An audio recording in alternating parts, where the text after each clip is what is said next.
잠깐 기도하고 시작하겠습니다. 하나님 아버지, 오늘 저희가 또 하나님의 말씀을 공부하려고 모였습니다. 저희가 배우는 이 말씀을 통해서 주님을 더욱더 알게 되고 또 믿음 안에서 더욱더 견고하게 서고 자라갈 수 있도록 도와주시기 원합니다. 예수님의 이름으로 기도드렸습니다. 아멘.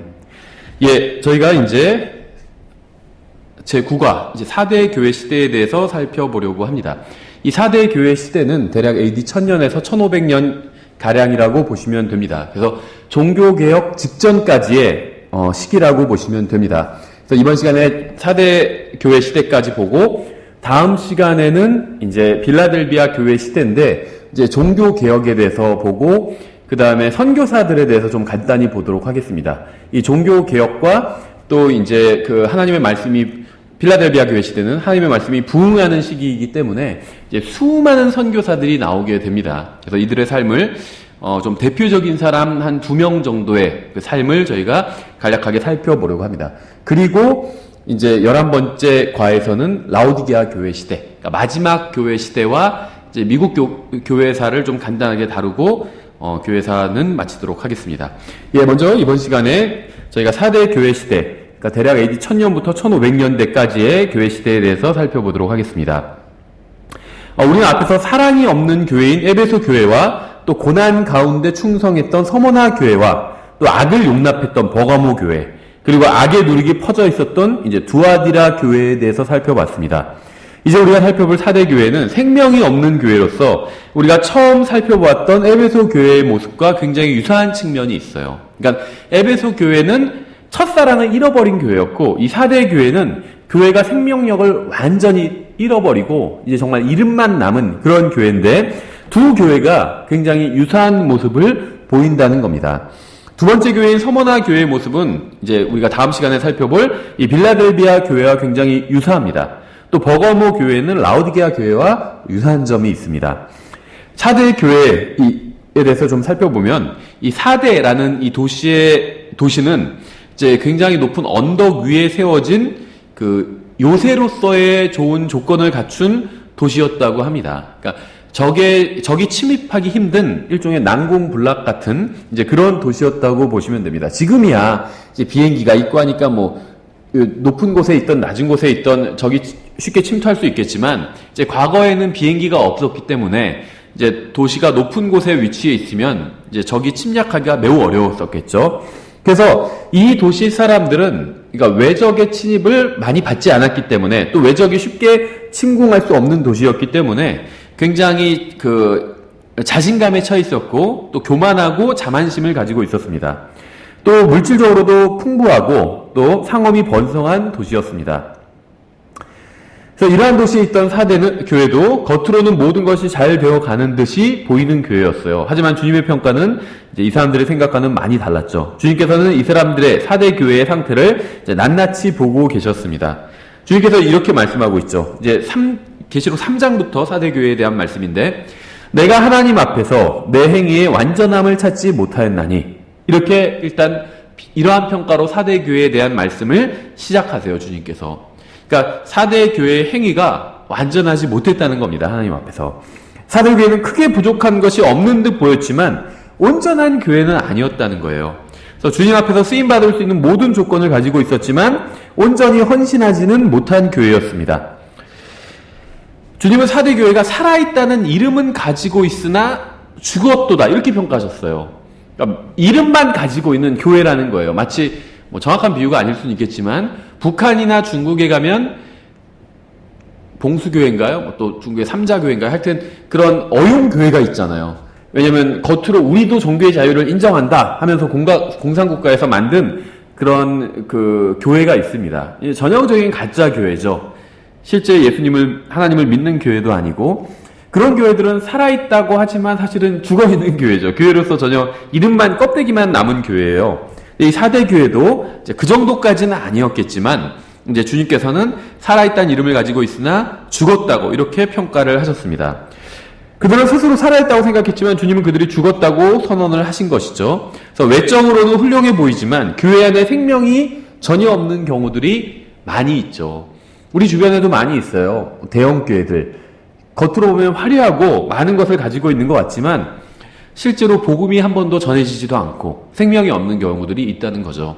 저도 독립침례교회 오기 전에 구원받고 나서 3년간 대형 교회 다녔습니다. 한 3,000명 정도 모이는 교회 다녔어요. 우리나라에선 굉장히 보수적이라고 하고 뭐 좋은 교회라고 하는 교회인데 굉장히 열심히 다녔습니다. 처음 구원받고 이제 첫사랑이 있던 시기였기 때문에 주일 오전 예배 또 저녁 예배, 그다음에 수요 기도회, 또 새벽 기도회 또 다 나갔습니다. 어린 나이였지만. 그런데 단 한 번도 복음을 들어본 적이 없어요. 단 한 번도. 그러니까 살아있다는 이름을 가지고 있지만 죽은 교회였던 거죠. 어떤 의미에선. 뭐 비단 대형 교회뿐만이 아니라 이제 작은 교회들도 그러한 교회들이 많이 있습니다.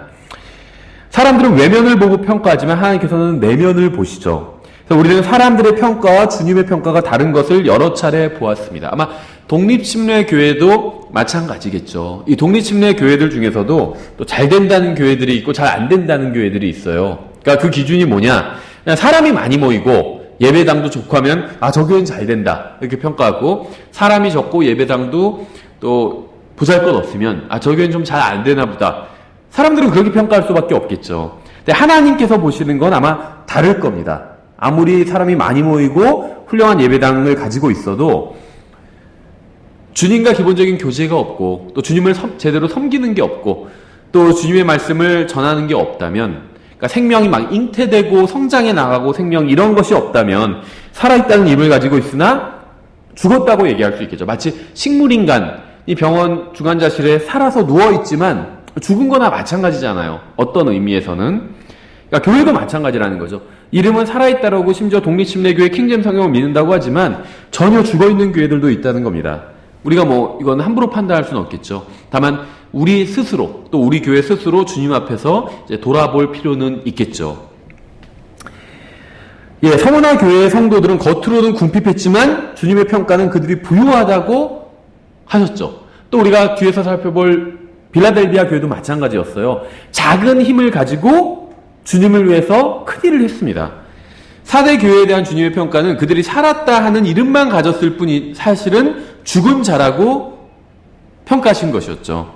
그래서 교회 안에 믿는다고 고백하지만 실은 생명이 없는 사람들이 많았던 것입니다. 믿는다는 고백은 있지만 그리스도가 없을 수 있다는 거죠. 신앙의 이름은 가졌지만 생명이 없을 수는 있습니다. 영적인 이거는 단순히 구원받았냐 구원받지 못했냐 이런 문제를 넘어서서 영적인 성장이 전혀 없을 수 있다는 거예요. 그러니까 육신의 생명의 활동은 하는데 먹고 그럼 이게 소화되고 배설하고 이게 어떤 생명의 활동이잖아요. 그래서 육신이 생명 활동은 하고 있지만 영적으로는 전혀 생명의 활동을 하지 못하는 경우들이 너무나도 많다는 거예요. 이건 독립침례교회도 저는 해당된다고 생각을 합니다. 또 우리 교회도 이러한 지적으로부터 자유로울 수는 없겠죠. 우리 스스로가 돌아봐야 돼요. 많은 활동과 조직이 있지만 생명이 없을 수 있습니다. 4대 교회의 상태가 바로 이런 상태였어요. 이 4대 교회는 교만으로 인해서 눈이 멀어 있었습니다. 이 서신이 그들 사이에 읽혀졌을 때 그들은 무엇을 느꼈을까요? 자신에게 집착할 때에는 눈이 멀게 될 큰 위험성이 있습니다. 그들은 앞에서 살펴본 대로 살았다는 이름은 있지만 실상 죽은 자들이었어요. 어떻게 이것이 가능할까요? 교회 안에서 분명히 타협이 있었을 겁니다. 즉 구원받지 않은 사람이 교회 회원으로 받아들여졌던 거죠.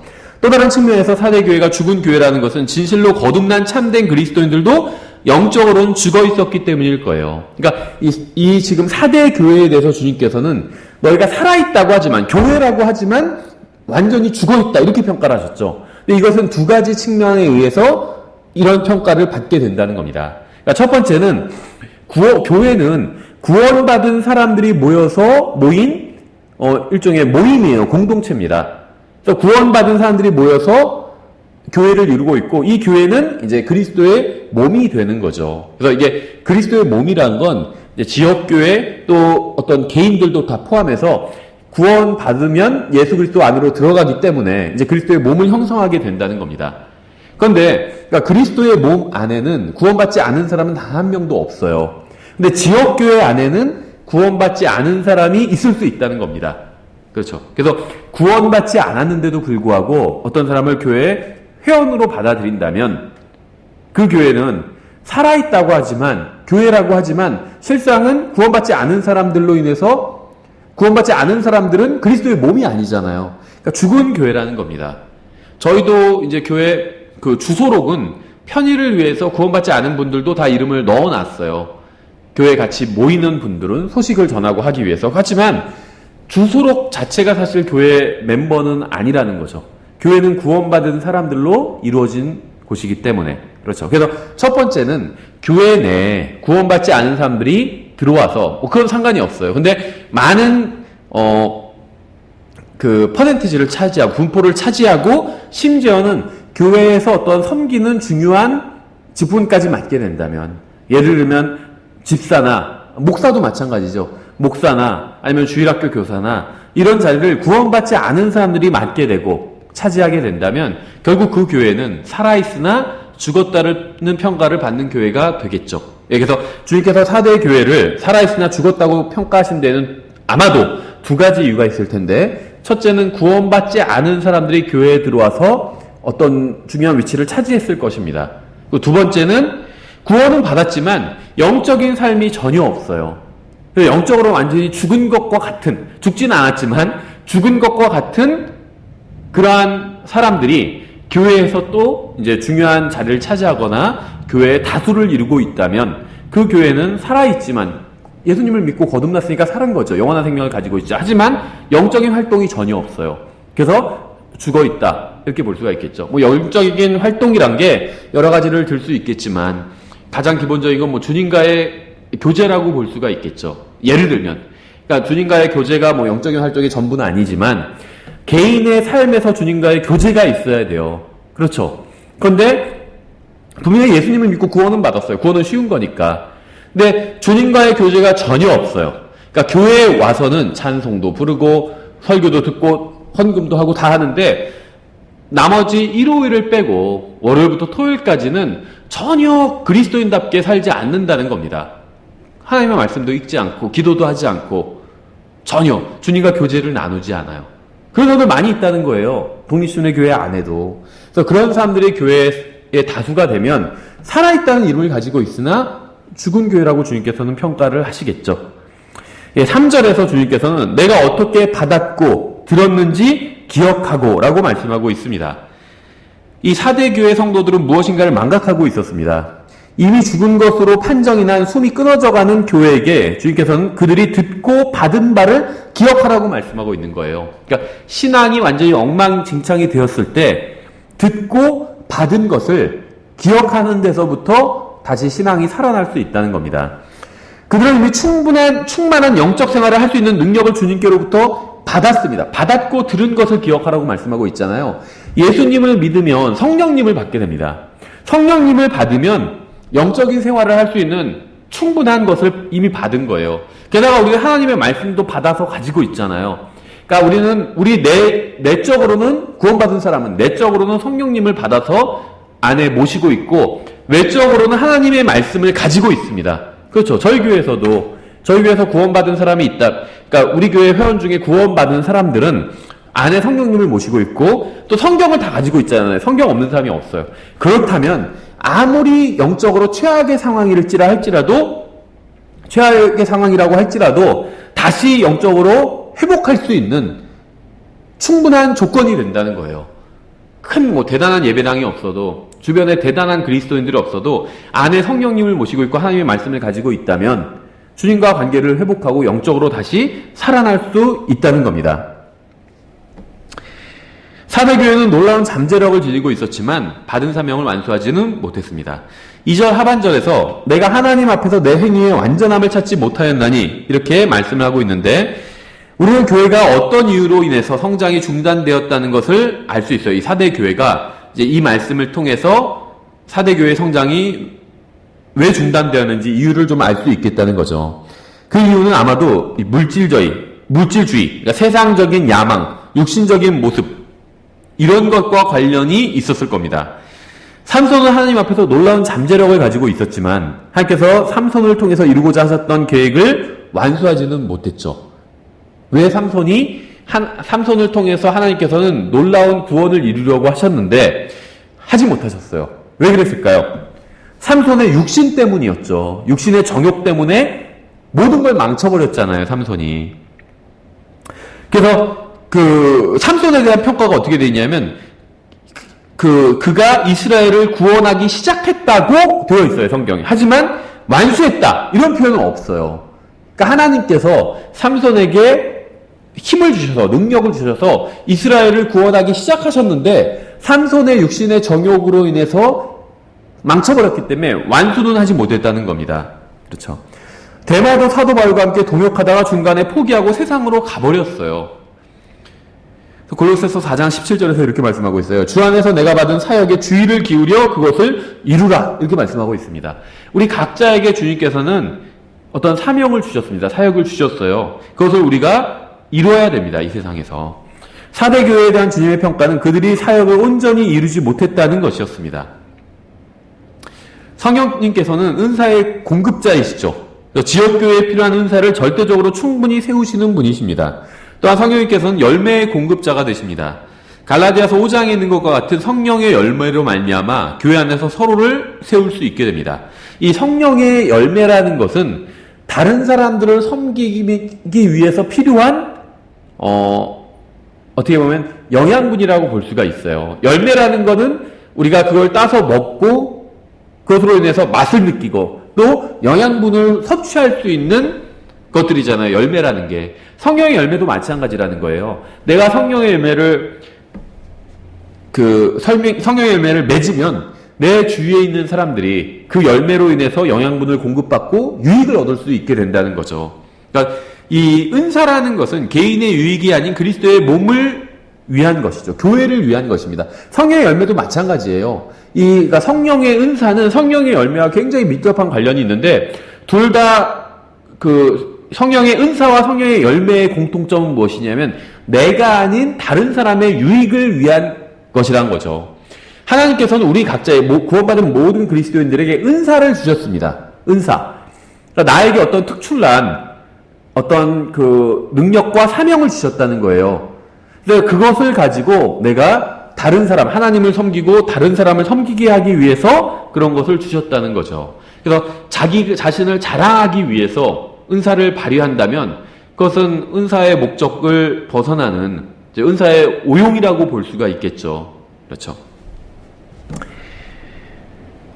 그리고 또 성령님의 특징 중에 하나는 우리가 다른 사람들을 제대로 섬길 수 있도록 도와주시는 분이라는 겁니다. 그러니까 우리 자신을 즐겁고 기분 좋게 만드시는 분이 아니라 우리를 통해서 일하시는 분이에요. 근데 하나님께서 일하시는 것은 항상 사람들을 대상으로 일하시거든요. 그래서 사도 바울도 너희는 하나님의 농사요 밭이라고 말씀하고 있잖아요. 그러니까 사람들 자체가 하나님의 농작물이고 밭인 겁니다. 그래서 거기서 이제 농작물 가운데서 일을 해야 되잖아요. 그래서 성령님께서 우리를 통해서 우리가 성령님께 자신을 내어드리면 우리를 통해서 일을 하시는 겁니다. 그래서 우리를 통해서 일을 하셔서 다른 사람들이 또 열매를 맺을 수 있도록 그렇게 일을 하시는 거죠. 그러니까 사도행전에 여러 번 등장하는 이 성령 충만이라는 단어가 있는데 항상 봉사와 관련이 있어요. 그들이 성령으로 충만하여 이렇게 하면 그 다음에 자기들 기분이 좋더라 이렇게 되어 있던 적은 없다는 거죠. 은사주의자들은 항상 성령으로 충만하면 자기 기분이 좋고 무슨 방언을 하고 뭐라고 이런 얘기를 하잖아요. 사도행전에 그런 것이 나오지 않는다는 겁니다. 성령으로 충만하면 하나님의 말씀을 선포하든지 다른 사람들을 섬기게 됩니다. 그렇죠? 교회 안에서 역사하시는 성령님의 충분한 사역을 경험하지 못할 때 이제 다른 것들을 도입해서 공백을 채우고자 하는 움직임이 있을 수 있습니다. 그러니까 교회에서 막 이것저것 시도해보는 교회들이 있어요. 어떤 프로그램들을 돌리고. 근데 그렇게 하는 이유가 성령님의 어떤 충만하심을 성령님께서 일하시는 것을 경험해보지 못했기 때문이에요. 그래서 어떤 인간적인 방법을 동원하고 어떤 프로그램을 돌리고 그렇게 한다는 거죠. 우리 성령님께서 지역교회 안에서 역사하셔서 이제 필요한 말씀을 충분히 공급해 주신다는 사실을 믿어야 됩니다. 교회 안에서 말씀이 가르쳐지도록 성령님께서 하시는 일이 충분하지 않다고 우리가 생각한다면 다른 것을 도입하려고 하게 되겠죠. 예를 들면 어떤 주님께 드리는 찬송이 아니라 세상적인 음악 방식을 사용한다든지 그렇게 된다는 겁니다. 그러니까 뭔가 부흥을 하고 싶은데 그게 잘 안 돼요. 그런데 한 번도 성령님께서 역사하시는 것을 경험해 본 적이 없어요. 이제 그런 교회, 또 그런 사역자들은 세상적인 방법을 자꾸 교회로 끌어들인다는 겁니다. 그래서 그런 것을 통해서 뭔가 부흥을 이루려고 시도해 본다는 거죠. 그래서 아마 4대 교회도 이제 이런 성령님의 능력을 잃어버린 교회였을 거예요. 그래서 어떤 육신적인 방법으로 부흥을 이뤄보려고 했던 교회였을 겁니다. 그래서 이러한 4대 교회를 향한 주님의 책망은 기억하라, 또 굳게 붙잡으라, 회개하라, 그리고 깨어있으라, 이런 것이었습니다. 주님께서는 죽은 교회가 주님의 말씀과 주님께서 주시는 은사를 기억하고 또 굳게 붙잡고 회개해서 깨어나기를 원하셨습니다. 우리에게도 같은 것을 원하시겠죠. 우리가 하나님께로부터 받은 은혜를 기억하고 또 우리가 배운 말씀을 기억하고 그것들을 이제 굳게 붙잡고 또 지은 죄가 있다면 회개하고 또 영적으로 깨어 있어야 되겠죠. 주님께서는 굳게 붙잡으라고 말씀하십니다. 우리는 4대 교회에 보낸 편지에서 사탄에 대한 언급이 빠져 있는 것을 볼 수 있어요. 앞서 다른 서신에선 사탄의 자리가 있는 곳이다 막 하면서 사탄에 대한 얘기를 하는데 이 4대 교회에서는 사탄에 대한 이야기가 전혀 없습니다. 이세벨에 대한 언급도 없어요. 앞에 교회에서도 이세벨이라는 언급이 있었죠. 서머나 교회에 대해서도 이세벨에 대한 언급도 없고 니골라당의 교리에 대한 언급도 없습니다. 그러니까 지금 우리가 지금 5번째 교회를 보고 있는데 앞에 나온 교회들에선 사탄에 대한 언급이나 이세벨에 대한 언급이나 니골라당의 교리에 대한 언급이 있었는데 여기서는 지금 다 빠져버렸다는 거예요. 그러니까 이 4대 교회는 외적인 공격자도 내부의 적도 없었다는 겁니다. 사탄은 외부의 적이잖아요. 또 교회 내에 어떤 잘못된 사람들, 잘못된 교리를 실행하는 것들, 이런 건 이제 내부의 적이잖아요. 그런 게 없었다는 거예요, 전혀. 그러니까 잘못된 교리가 문제되지 않았다는 겁니다. 다만 진리를 가지고 있었지만 그들은 이 진리를 굳게 붙들지는 않았다는 거예요. 어떻게 보면 독립침례 교회가 당면한 많은 문제와도 비슷할 수도 있습니다. 진리를 가지고 있어요. 하나님의 말씀을 가지고 있지만 이 하나님의 말씀을 굳게 붙들고, 굳게 붙든다는 건 그냥 성경 갖고 손에 들고만 있는다는 게 아니라 그 하나님의 말씀을 실제 믿고 그대로 산다는 것이겠죠. 그렇게 하지 않는다는 거예요. 사탄이 공격하지 않아요. 그 거짓 교리도 없어요. 그런데도 교회가 정체되어 있어요. 왜냐하면 하나님의 말씀대로 살지 않기 때문에, 진리를 굳게 붙들지 않기 때문에. 이러한 4대 교회를 향해서 우리 주님은 회개하라고 명령하고 계십니다. 그래서 진리를 굳게 붙들어야 될 책임이 있어서 그들은 마음을 돌이키고 태도의 변화를 보여야 된다는 것이죠. 5절에는 그의 이름을 생명책에서 지워버리지 아니하고 이렇게 말씀하시면서 이기는 자들에 대한 그 말씀은 구원을 취소하겠다는 의미가 아니라 어떤 일종의 예언으로서의 약속이라고 볼 수가 있습니다. 또 그는 흰옷을 입으리니 이렇게 말씀하고 있는데 이것은 이제 성도들의 의에 관한 것이고, 여기서 흰옷은 어린 양으로 피로 씻은 옷이 아니라 성도들의 의로운 행위를 의미한다고 볼 수가 있겠죠. 여기서 이제 계시록에 나온 이 4대 교회에 대한 평가를 우리가 간략히 봤고, 이제 실제 이제 교회사에서의 이 4대 교회 시대에 해당되는 교회의 모습에 대해서 이제 좀 살펴보려고 합니다. 그러니까 대략 AD 1000년부터 1500년대까지 이 시기에는 기독교계에 많은 사건이 일어난 시기였습니다.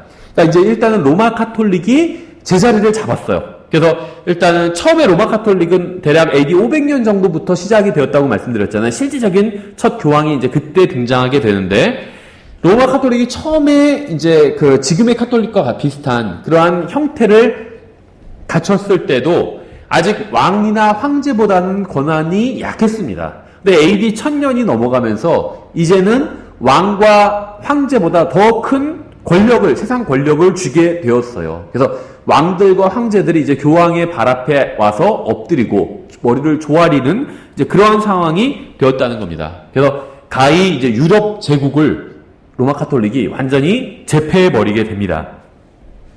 그래서 이 시기에는 이제 많은 사건이 일어나게 되는데, 로마 카톨릭과 그리스도 정교회 모두 내부로부터는 개혁의 목소리가 들려왔습니다. 카톨릭이 이제 힘을 잡고 위치를 곤고히 하면서 이제 내부로부터 이게 카톨릭이라는 것 자체는 껍데기는 기독교지만 알맹이는 이교도잖아요. 그렇기 때문에 이제 스스로 어떤 정화할 수 있는 능력이 없었어요. 그래서 내부로부터 이제 썩어 들어가는 일들이 생겨났고, 이제 그래서 일부 좀 카톨릭 내에서도 이제 깨어있는 사람들이 이제 개혁을 부르짖게 됩니다. 그래서 로마 카톨릭 내에도 수많은 사람들을 죽이는 일에 신물을 내면서 극도로 비성경적인 교리들의 회의를 느낀 무리들이 등장을 하기 시작해요.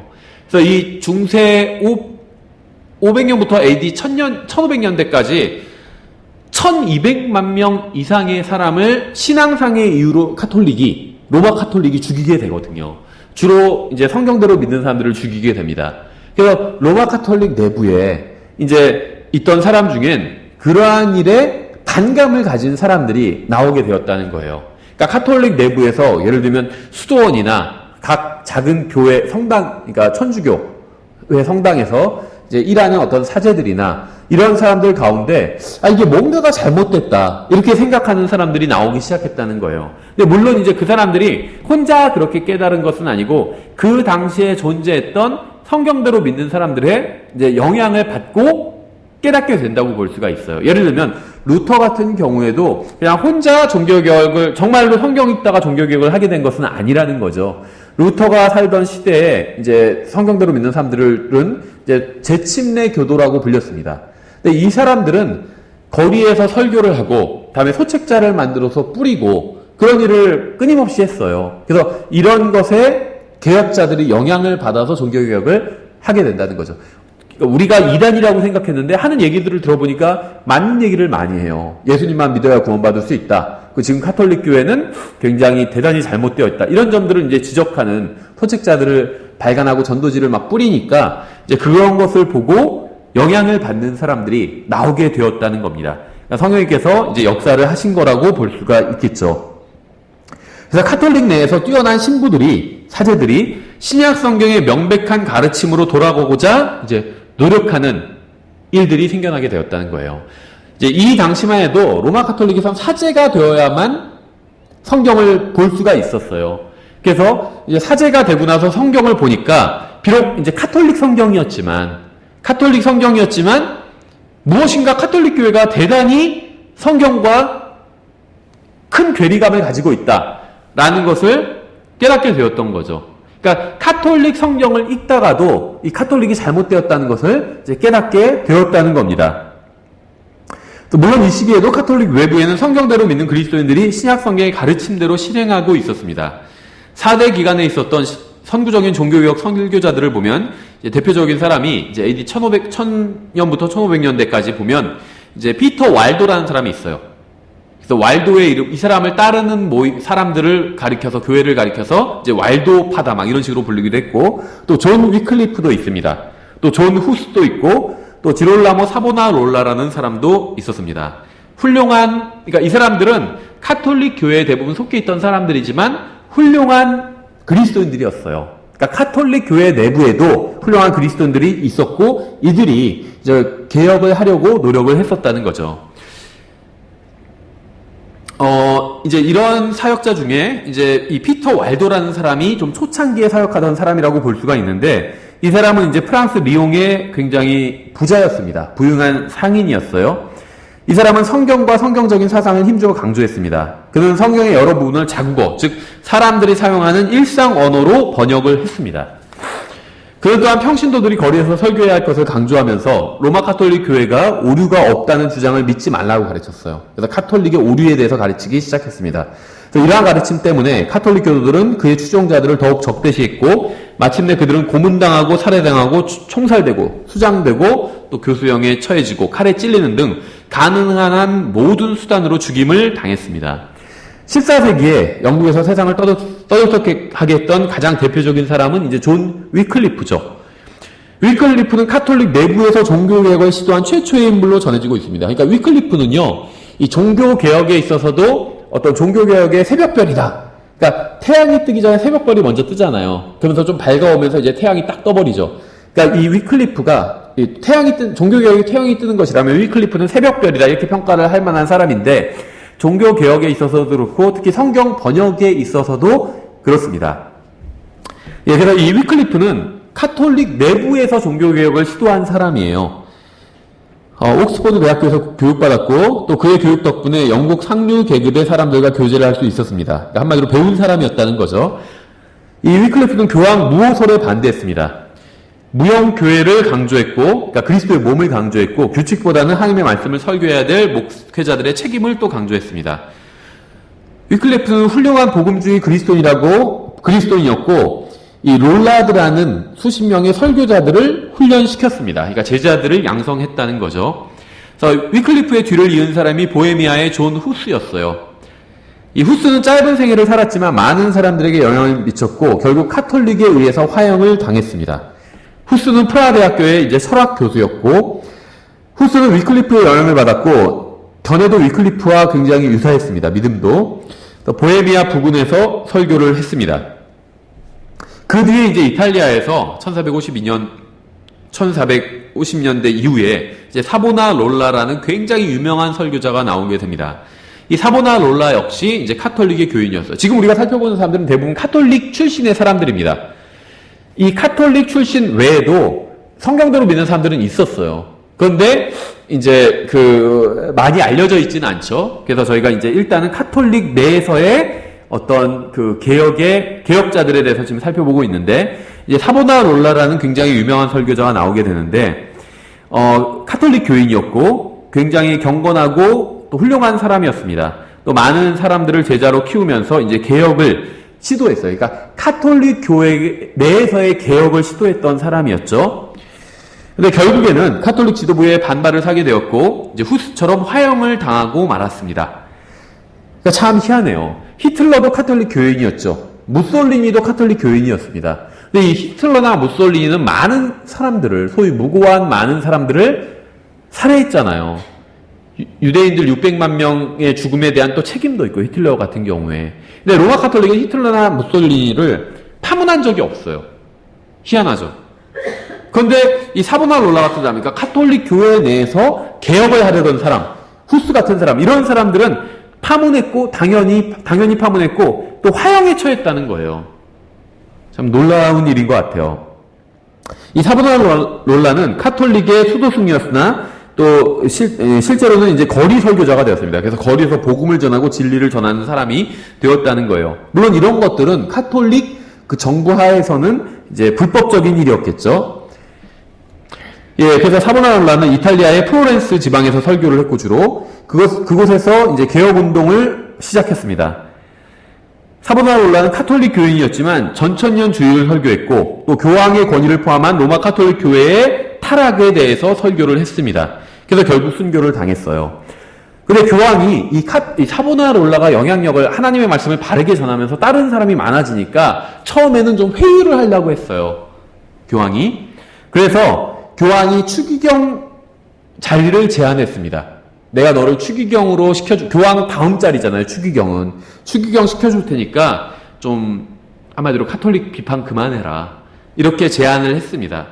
근데 이제 추기경이 쓰는 모자가 빨간색이었다고 그래요. 그래서 이 교황이 사보나롤라한테 당신에게 붉은 모자를 내가 선물로 주겠다. 그러니까 추기경 시켜주겠다. 이렇게 하니까 사보나롤라가 나는 피의 붉은 모자를 선택하겠다. 이렇게 얘기를 했어. 무슨 말이냐면, 이 순교당하는 사람들에게도 이제 조롱과 그런 의미로 모자를 씌웠어요. 근데 피로 그것이 붉게 물들어 있었기 때문에 이제 순교자들의 모자도 빨간색이었고 추기경의 모자도 빨간색이었습니다. 그래서 추기경의 빨간 모자를 주겠다. 교황이 이렇게 제안하니까 차라리 나는 순교자가 되겠다. 이렇게 얘기한 거예요. 내가 카톨릭 추기경이 되느니 순교자가 되겠다. 이렇게 이야기를 한 것이죠. 그래서 결국 카톨릭 교회는 이제 사보나롤라를 말뚝에 결박해서 말뚝에 묶어놓고 장작 쌓아놓고 불질러 버렸다는 거예요. 화형시켜 버렸습니다. 화형시키기 전에 카톨릭 사제가 마지막으로 이렇게 얘기를 했다고 그래요. 그러니까 사보나롤라 말하는 거죠. 교회 회원들, 지상에 있는 교회 회원들과 또 하늘에 있는 교회 회원들로부터 너를 떼어내서 파문해서 저주하겠다. 이렇게 얘기를 하니까 사보나롤라가 이렇게 얘기를 했다고 합니다. 당신이 지상에 있는 교회로부터 나를 떼어놓을 수 있을지는 몰라도 하늘에 있는 교회로부터는 나를 떼어놓지 못할 것이다. 이렇게 얘기를 했다고 그래요. 왜냐하면 그건 당신 권한 바뀌기 때문에 이렇게 얘기를 했다고 합니다. 그러니까 구원의 확신을 가지고 있었던 거죠. 너네가 나를 카톨릭 교회에서 쫓아낼 수는 있지만 하늘에 교회가 있잖아요. 그러니까 구원받은 사람들이 모여있는 곳은 교회거든요. 이 지상에도 구원받은 사람들이 모여있지만 셋째 하늘에도 구원받은 사람들이 모여있잖아요. 거기도 교회가 있는 거예요. 사보나놀라는 우리도 마찬가지고 다 거기 그 하늘에 있는 교회의 회원이거든요. 사보나놀라가 그 하늘에 있는 교회에서는 나를 너희가 쫓아낼 수 없을 것이다. 이렇게 말을 하고 장렬하게 순교를 당했습니다. 예, 스위스에서도 이제 개혁의 불을 당긴 사람이 있었는데요. 그러니까 프랑스에선 피터 왈도라는 사람이 개혁을 시작했고, 영국에선 위클리프가 시작했었죠. 또 보헤미아에서는 후스가 시작했고, 이탈리아에서는 사보나롤라라는 사람이 개혁자로 나왔죠. 이제 스위스에서도 종교 개혁자가 나오게 되는데 바로 그 유명한 쯔빙글리입니다. 쯔빙글리 시대에 와서는 종교개혁의 불길이 이제 걷잡을 수 없을 정도로 불타오르는 시기였어요. 그래서 이 쯔빙글리는 마틴 루터 시기와 거의 겹치는 시기입니다. 루터는 선배들과 자신의 경험으로 카톨릭을 개혁시키는 것이 불가능하다는 것을 알았어요. 그러니까 이 1500년대가 되기 전까지는 종교개혁자들이, 이제 종교개혁자라고 하면요, 다 카톨릭 내부에서 개혁을 시도한 사람을 종교개혁자라고 합니다. 당연히 그럴 수밖에 없죠. 그 시대에 있었던, 예를 들면 제침내 교도들은 뭐냐? 이 사람들은 종교개혁자가 아니에요. 우리는 종교개혁자의 후손이 아닙니다. 우리는 개신교회가 아닙니다. 개신교회라는 것, 종교개혁을 했다는 것은 카톨릭으로서 나왔다는 건데, 침례교회는 한 번도 카톨릭으로부터 나온 적이 없어요. 왜냐하면 카톨릭 교회에 속해 있었던 적이 없었기 때문에. 그래서 우리는 종교개혁자가 아니에요. 근데 그래서 이제 종교개혁자라고 하면 카톨릭 교회 내부에서 이제 어떤 카톨릭 교회를 한번 고쳐보자. 이 카톨릭이라는 종교, 그러니까 영어에서 religion이란 말은 이제 크리스찬티란 말과 거의 같은 뜻을 가지고 있어요. 그러니까 우리나라에서는 종교라고 하면 이 종교 안에 기독교도 있고 불교도 있고 힌두교도 있고 이런 식으로 되는데, 영어에서 religion이라고 하면 크리스찬니티, 기독교라는 의미가 된다는 거죠. 그래서 굉장히 종교적이다, 신앙심이 있다 하면은 독실하다, 그런 의미를 다 가지고 있다는 겁니다. 그래서 이 루터가 등장하기 전까지는 개혁자들이, 이제 카톨릭 내부에서 나온 개혁자들이 카톨릭을 어떻게 해서든지 간에 좀 개혁해 보려고 노력을 했습니다. 그래서 앞에서 제가 열거한 사람들은 다 카톨릭 내부에 있었던 사람들이고 카톨릭으로부터 떨어져 나오지는 않았어요.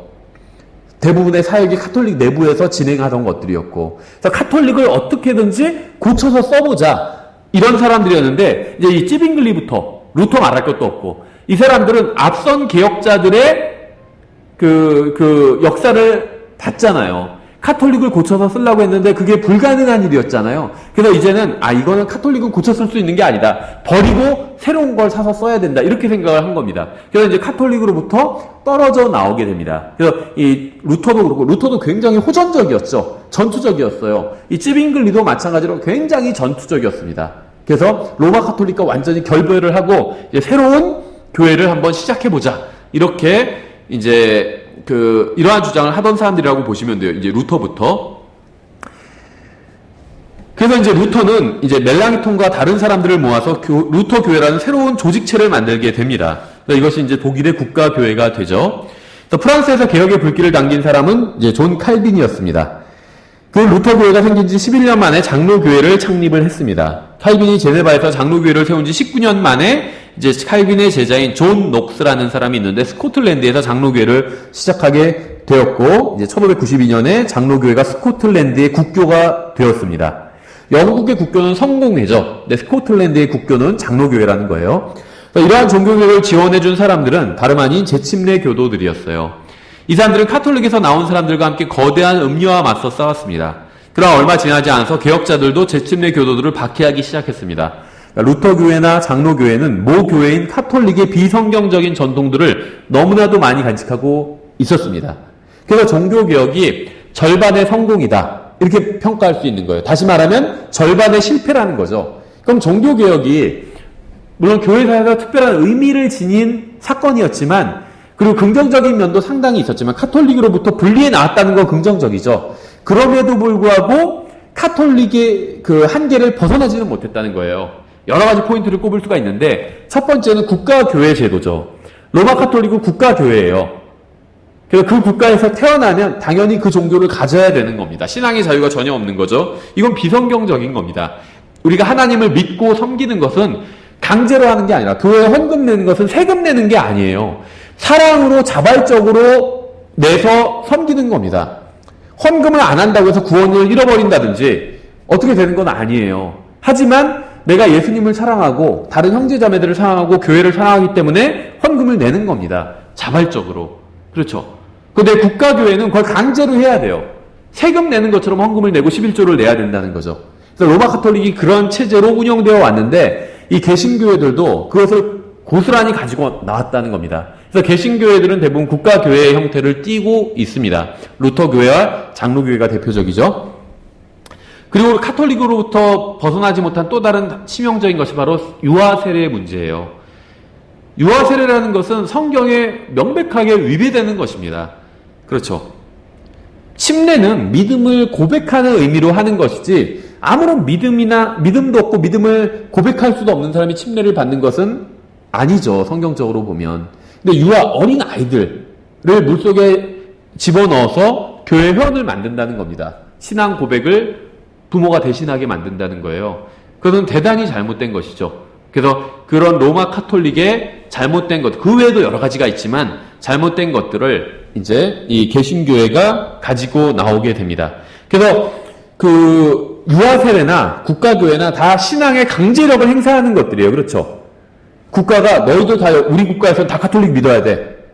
그랬는데 이제 종교개혁을 해서 장로교가 됐어요. 그러니까 우리 국가에서는 다 장로교 믿어야 돼. 똑같은 거예요. 카톨릭에서 장로교로 내용만 바뀌었을 뿐이지 하는 짓은 똑같은 거예요. 이렇게 안 믿으면 다 죽일 거야. 이렇게 해버리는 거예요.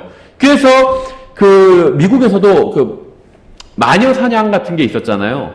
그러니까 실제로 뭐 진짜 마녀 같은 짓을 해서 화형당한 사람들도 있겠지만 많은 사람들이 누명을 쓰고 화형당한 거예요. 마녀 사냥이. 그 카톨릭이 죽인 게 아니라 개신교가 불태워 죽인 거예요. 사람들을.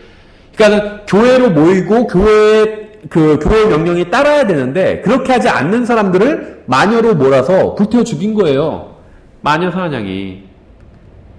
그러니까 카톨릭이 하던 짓을 개신교가 그대로 한다는 거죠. 유아세례도 마찬가지죠. 강제적으로 하는 거잖아요. 아이는 믿는다고 고백도 안 하는데 아니야 너는 믿는 거야. 믿어야 돼. 하면서 물에 담갔다 빼잖아요.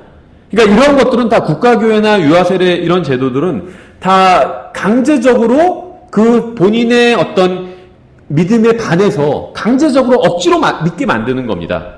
그럼 결국 억지로 믿게 만드는데 그걸 이제 교회와 국가가 주체가 되어서 한 개인의 어떤 신앙을 좌지우지하는 거죠. 억지로 믿게 만들고. 그럼 국가가 결부되어 있기 때문에 이것을 따르지 않으면 국가의 어떤 권력을 사용해서 그 사람을 박해하게 된다는 거예요. 그렇죠. 그래서 카톨릭이 그 짓을 했고 개신교도 똑같은 짓을 신대륙에서 또 유럽에서는 그 개신교 점령지에서 똑같은 짓을 하게 됩니다. 그래서 결국에는 카톨릭만큼 심하지는 않지만 성경대로 믿는 사람들, 그러니까 이 개신교 국가에서는 그러니까 장로교 국가에서는 장로교를 믿지 않는 사람이면 카톨릭이나 성경대로 믿는 사람이나 상관없이 다 박해를 해버렸다는 거예요. 카톨릭이 하던 짓과 똑같은 짓을 한 거죠. 예, 그래서 이후에 종교개혁과는 성격이 다르지만 종교개혁에 긍정적인 영향을 미친 사건이 있었는데 바로 영국의 성공회가 로마 카톨릭으로부터 분리한 일이었습니다. 이 일을 이룬 당사자가 바로 이제 헨리인데 영국 왕인 헨리였는데 이 헨리는 원래 카톨릭이었어요. 그래서 성공회는 로마에 종속되지만 않았을 뿐 여전히 카톨릭적인 요소를 굉장히 많이 가지고 있습니다. 그러니까 카톨릭의 수장은 교황이잖아요. 근데 영국 국교인 성공회의 수장은 일단 영국 왕입니다. 지금 영국 여왕이고 이제 이 헨리가 카톨릭으로부터 영국 교회를 분리했을 때는 헨리 자신이 교회의 수장이 되었죠. 물론 이제 왕이니까 교회에 대해서 왕이 뭘 알겠어요. 그러니까 형식적인 수장은 왕이 수장이고 실제적인 교회 성공회의 수장은 이제 캔터베리 대주교가 이제 수장 역할을 하게 됩니다.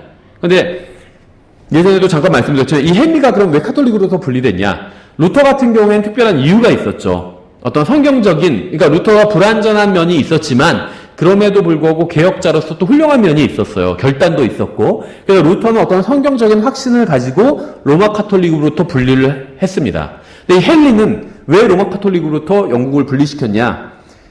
이혼 문제 때문이었어요. 그래서 이 당시에 헨리의 부인이 어디죠? 에스파냐의 공주였어요. 그런데 당시에는 이제 에스파냐가 굉장히 미국 같은 강대국이었죠. 스페인도 강대국이었죠. 그런데 그 공주와 이혼한다고 그러니까 교황이 허락해주지 않았습니다. 그러자 헨리가 강압적으로 이제 이혼을 해야 되는데 교회에 허락이 있어야 결혼하고 교회에 허락이 있어야 이혼을 하거든요. 그 당시에는.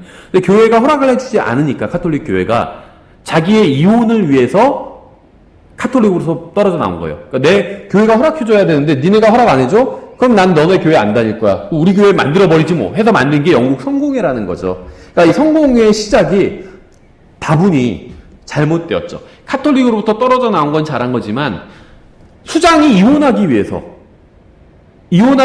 카톨릭으로부터 떨어져 나온 거기 때문에 대단히 잘못된 거죠. 그래서 이 부인과 이혼하고 부인의 왕비의 몸종이었던 이제 앤 볼렌이라는 여자와 결혼을 했죠. 그런데 이혼 사유를 일단은 그 왕비가 아들을 낳지 못하기 때문에 이렇게 갖다 붙였습니다. 근데 앤 볼렌이랑 결혼했는데 그 앤 볼렌도 아들을 낳지 못했습니다. 그러자 또 이혼하고 다른 사람과 결혼해서 8명의 부인을 주게 돼요. 7번 이혼한 거죠.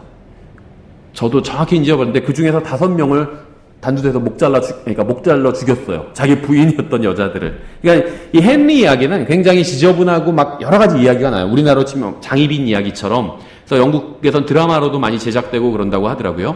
어쨌든지 간에 굉장히 잘못된 이유로 카톨릭으로부터 분리됐어요. 그렇죠. 그러니까 성경적인 이유로 분리한 것이 아니라 그냥 자기 이혼하려고 하는데 허락해주지 않으니까 분리한 겁니다. 잘못된 이유로 했죠.